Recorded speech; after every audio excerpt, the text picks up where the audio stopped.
Hello po, magandang gabi. Kumusta po kayo? Ayan, kauuwi lang po namin ni Ray galing sa Bacoor. So, ito, update natin.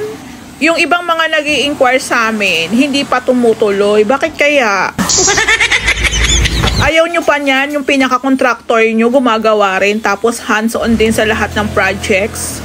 Katulad dito sa amin sa Ray House Makeover. So guys, ito po, recap lang po tayo. Pagdating po sa mga woodworks, mga kitchen cabinets, si Ray po ang in charge dyan. Pault-ult na po tayo. Ayan, ipapakita ko lang po sa inyo itong pinagtulungan naming mga takip po ng cabinets na nilagyan po ng continuous handle. Ayan, konti-konti na pong nai-install yung mga takip. Ang ganda po, diba? Tapos ito po yun sa coffee bar. Ayan, meron din tayo ditong mini cabinets. Ayan po. So guys, pagdating po sa assemble po ng ating mga cabinet, si Ray po ang gumagawa niyan. Tapos pintor na po ang bahala pagdating po sa masilya at saka po sa pagpipintura. Ito po, parang doco finish na po ito, pero pintura po ang gamit namin. Ayan, so ini-install na rin po yung mga ibang appliances. So inaayos na lang po yung ating abang para sa range hood, yung ating pinaka-flexible dock. Ayan. So ito pa yung ating island bar. Ayan o. Nailagay na rin po yung pinto. Ito po yung full out tray basket na binili po namin sa Wilcon. Ayan po siya o, diba? O.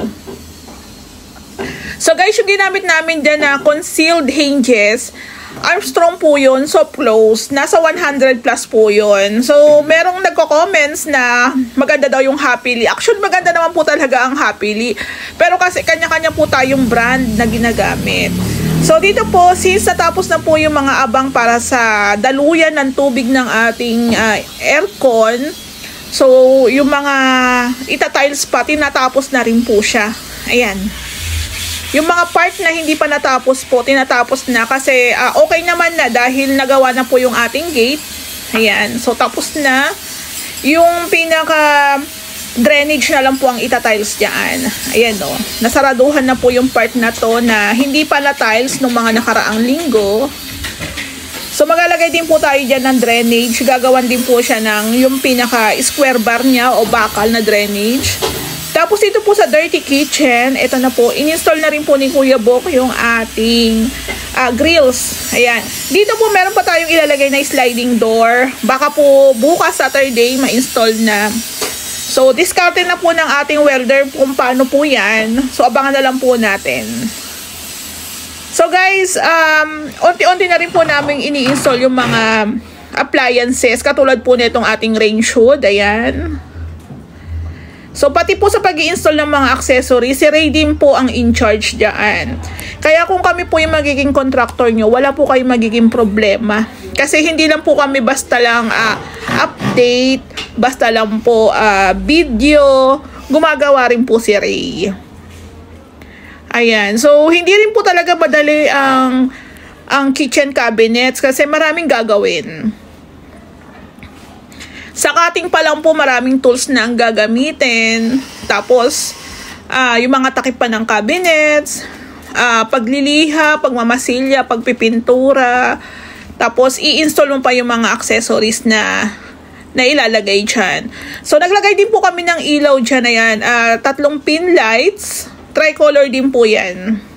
So, ang ganda na po nung taas na part, diba? Storage po bali yan. So, yung ibang part po ng ating mga cabinets na wala pa pong takip, hindi pa po nai-install ni Ray. So, abangan po natin yon. Ito po yung kanilang microwave. Ayan o. So, saktong-sakto. Kung magpapalagay po kayo ng microwave, dapat po nakaabang na yan para pag gumawa po ng cabinet, ayan, makukuha na po namin yung pinakasukat. O, diba? Ayos na.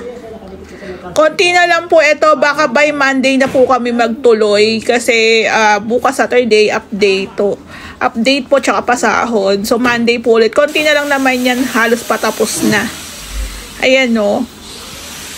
I-install na lang po yung mga takip. Tapos yung dirty kitchen na po ang tatapusin. Tapos ito po sa lalagyan ng ating rep, nagpahabol po tayo ng air vent para po makasingaw yung ating rep. Ayan. So, ginawa na lang po ng paraan para maikat po siya. So, sa amin naman palaging may paraan kahit mahirap na. Pero lagi tayong may paraan dyan.